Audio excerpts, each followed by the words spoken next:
तुम्ही जर मला ना 5 मिनिटांमध्ये तयार हो म्हटलं ना तर मी लगेच तयार होईल, पण जर माझ्या चेहऱ्यावरती काळपटपणा, वांग असेल, चेहऱ्याचा ग्लो निघून गेला असेल तर मग मी कशी तयार होणार? त्यावरती केलेला मेकअप कसा टिकेल आणि चेहऱ्याची काळजी कशी घ्यायची? मग हा जर प्रश्न तुमच्या मनात सुद्धा पडला असेल ना, तर आपण आज असे एक फेशियल बघणार आहोत की जे तुमच्या घरामध्ये एक फळ आहे जे प्रत्येकाच्या घरामध्ये असतं आणि त्या फळानंच आपण आपला छान असा घरच्या घरी सुंदर असं फेशियल करणार आहे. कारण मैत्रिणींनो, वटपौर्णिमा जवळ येते आणि वटपौर्णिमेला प्रत्येक मैत्रिणीला सुंदर दिसायचे, प्रत्येक मैत्रिणीला छान मेकअप करायचे, हेअरस्टाईल करायचे. तर मैत्रिणींनो, मी आज तुम्हाला एक असं फेशियल दाखवणार आहे की अगदी तुम्ही 2 मिनिटांमध्ये फेशियल करू शकता आणि त्यानंतर तुम्ही तुमच्या सणांसाठी, कोणत्याही कार्यक्रमासाठी अगदी तयार व्हायला मोकळे आहात. तर ते फेशियल कोणतं आहे, कसं करायचं आहे, त्यासाठी घटक कोणते लागतात, हे सर्व आपण आजच्या व्हिडिओमध्ये बघणार आहोत. तर चला पाहूयात आजचा हा व्हिडिओ. या फेशियलसाठी तुम्हाला लागणार आहे हे घटक. आजच्या फेशियलमधला सर्वात महत्त्वाचा घटक आहे ते म्हणजे आपल्या घरामध्ये असणारं केळ. हो मैत्रिणींनो, हे केळ इतक्या छान प्रकारे स्किनला नरिश करतं. स्किनवरचे जे डाग आहेत, वांग आहेत, बऱ्याच दिवसांपासून राहिलेले जुनाट डाग ते सुद्धा काढून टाकण्याचं काम केळ करत असतं. त्यामुळे हे केळ कसं वापरायचं चला बघूयात. यासाठी एक बाउल घ्यायचा. केळाचा जो वरचा भाग आहे म्हणजे पूर्ण साल आहे ते काढून टाकायचे आहे आणि त्याचं थोडंसं टोक आहे जे ओपन राहिलेलं आहे ते सुद्धा मी काढून टाकलेलं आहे. त्यानंतर केळाचा आपल्याला पाव भाग घ्यायचा आहे, म्हणजे 1/4 केळ आपल्याला घ्यायचं आहे. ते बाउलमध्ये टाकायचं. त्याच्यामध्ये आपल्याला अर्धा चमचा साखर जी बारीक केलेली आहे, पिसून घेतलेली आहे, ती टाकायची आणि त्याच्यामध्ये 1 चमचा आपल्याला दूध टाकायचं आहे. कच्चं दूध वापरलं तर खूपच उत्तम. केळामध्ये व्हिटॅमिन ए आणि व्हिटॅमिन सी असल्यामुळे स्किनला छान प्रकारे नरिशमेंट करण्याचं काम करतं. स्किनवरचे डाग, पिगमेंटेशन कमी करण्याचं काम केळ करत असतं. साखरेमध्ये ग्लायकॉलिक ॲसिड असतं जे स्किनला ब्राईट करण्याचं काम करत असतं आणि दूध स्किनला फेअर करण्याचं शिवाय सॉफ्टनेस देण्याचं काम करत असतं. त्यामुळे ही छान प्रकारे पेस्ट आपण बनवून घ्यायची आहे आणि ही पेस्ट आपण फर्स्ट स्टेपसाठी वापरायची आहे. आता आपली पेस्ट रेडी आहे. आजकालच्या धावपळीच्या युगामध्ये ना प्रत्येकाला असं वाटतं की मला खूप कमी वेळामध्ये काहीतरी असं द्या की ज्याने माझी स्किन ग्लो करेल, माझा चेहरा छान प्रकारे मस्त मॉइश्चराईज होईल. तर असं काय आहे का? तर हो आहे. भरपूर अशा गोष्टी असतात की जे आपल्याला इन्स्टंट ग्लो देतात, इन्स्टंट आपल्या चेहऱ्यावरती तुकतुकीतपणा आणायचं काम करतात. तर त्या काय आहेत बघूया. तर ही स्टेप नंबर 1 आहे. हे तुम्हाला अगदी फेस वॉश सारखं चेहऱ्यावरती लावायचं आहे. जेव्हा तुम्ही सणांसाठी तयार होताय ना, तर सणांसाठी तयार होताना ना तुम्हाला काय करायचं बघा, असं घ्यायचं हातावरती आणि मस्त असं आपण जसं फेस वॉश करतो अगदी त्या पद्धतीने तुम्हाला चेहऱ्यावरती याचा असं लावून घ्यायचं आहे बघा. तुम्ही हातावरती सुद्धा रब करू शकता मस्त. हे बघा, छान प्रकारे चेहऱ्यावरती असं लावून घ्यायचं, चोळायचं आहे मस्त. ज्या मैत्रिणींना लगेच ग्लोईंग स्किन हवी आहे, चेहऱ्यावरती तुकतुकीतपणा हवा आहे ना, तर त्या मैत्रिणींसाठी अगदी बेस्ट आणि परफेक्ट हे फेशियल आहे, ज्याच्यामध्ये वेळही कमी लागतो आणि रिझल्ट सुद्धा उत्तम मिळतात. मस्त तुम्हाला फेस वॉश करताना फक्त मसाज करायचा आहे.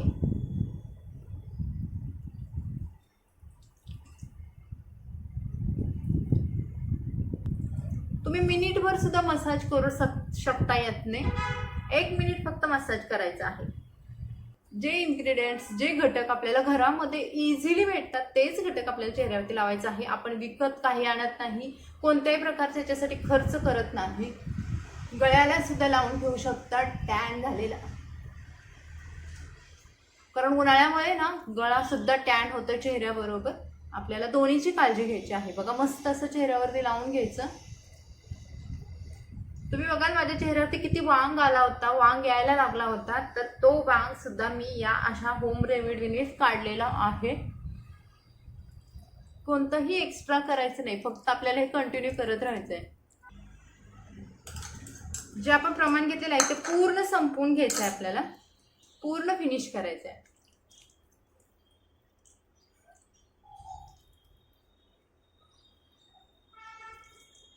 बघा, मी छान प्रकारे मसाज केला, फेस वॉश. आता आपल्याला हे पूर्ण धुवून काढायचं आहे आणि इथे आपली फर्स्ट स्टेप कंप्लीट होते. आता मी मस्त लगेच चेहरा धुवून येते. तर मी चेहरा मस्त धुवून आलेले आहे. चेहऱ्यावरचं जे घाण आहे, डेड स्किन आहे, ते बऱ्यापैकी पहिल्या स्टेपमध्येच आपलं कंप्लीट होते. त्याच्यामुळे आपल्या चेहऱ्यावरती उजळपणा आणि ग्लो यायला चालू होते हळूहळू. तर मी चेहरा मस्त पुसून घेते.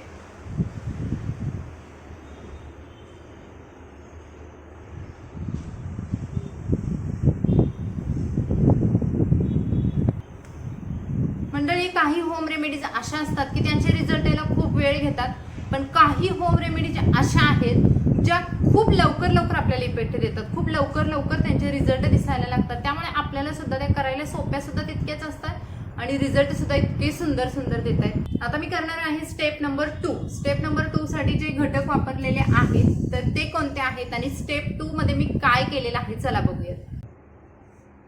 स्टेप 2 साठी परत मी बाउल घेतलेला आहे आणि जे आपलं उरलेलं केळ होतं त्याचा अर्धा भाग आपल्याला केळ वापरायचं आहे. इथे आपण केळ थोड्या जास्त प्रमाणात वापरतोय कारण आपल्याला याचे एक छान अशी पेस्ट बनवायची आहे.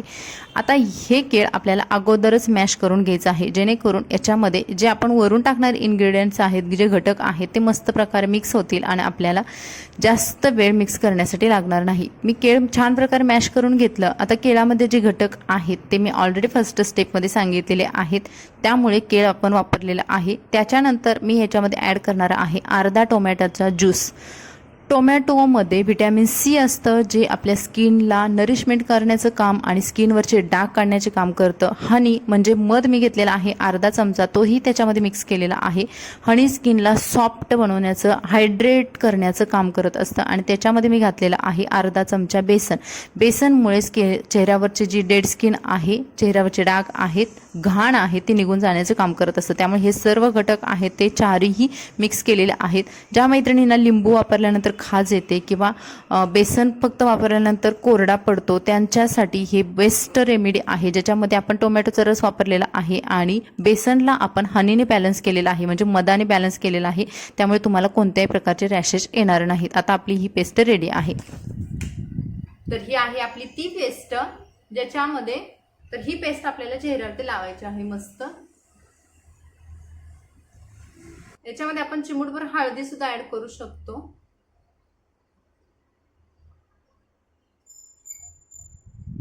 ही पेस्ट आपल्याला चेहऱ्यावरती मस्त प्रकारे लावून घ्यायची आहे. पहिल्यांदा एक कोट लावल्यानंतर आपण त्याच्यावरती नंतर दुसरा लेअर सुद्धा लावायचा आहे, म्हणजेच ही पेस्ट आपल्याला डबल लावायची आहे चेहऱ्यावरती. ती छान प्रकारे स्किनमध्ये ॲब्झॉर्व व्हायला पाहिजे, तेव्हाच तर आपल्या चेहऱ्यावरचे डाग आहेत ते निघून जातील. चेहऱ्यासोबत गळ्याला सुद्धा लावून घ्यायचं कारण उन्हामुळे स्किन भरपूर प्रमाणात टॅन झालेली असते आणि हे काढण्यासाठी आपण ही पेस्ट वापरतोय. आठवड्यातून तुम्ही 2 वेळा ही पेस्ट लावा आहे आणि ही पेस्ट आपल्याला 10 मिनिटांसाठी ठेवायची. 10 मिनिट मस्त चांगली चेहऱ्यावरती सुकू द्यायची आणि त्यानंतर वॉश करायचं आहे. पूर्ण डोळ्याखाली वगैरे पूर्ण डोळ्याच्या खाल्यापर्यंत लावायची, म्हणजे जेणेकरून ना डोळ्याच्या खालचे डार्क सर्कल झालेले आहेत ना तर ते पूर्ण निघून जातात. तर 10 मिनिटानंतर माझा जो फेस आहे तो थोड्या प्रमाणात जी पेस्ट आहे ती सुकलेली आहे. आता मी छान प्रकारे हिला वॉश करते आणि मग बघूयात आपण याचे रिझल्ट. चेहरा धुतल्यानंतर आणि पुसून घेतल्यानंतर तुम्ही चेहऱ्यावरती इन्स्टंट ग्लो बघू शकाल, इन्स्टंट उजळपणासुद्धा बघू शकाल. आणि ही एक अशी रेमेडी होती की जी तुम्हाला लवकरात लवकर इफेक्ट देते. तुम्ही माझ्या गालांवरती, माझ्या नाकावरती, माझ्या कपाळावरती सुद्धा बघाल की किती छान ग्लो आलेला आहे. तर हे होतं आपलं आजचं फेशियल. कसं वाटलं कमेंट्समध्ये नक्की सांगा. Like, subscribe. Bye bye.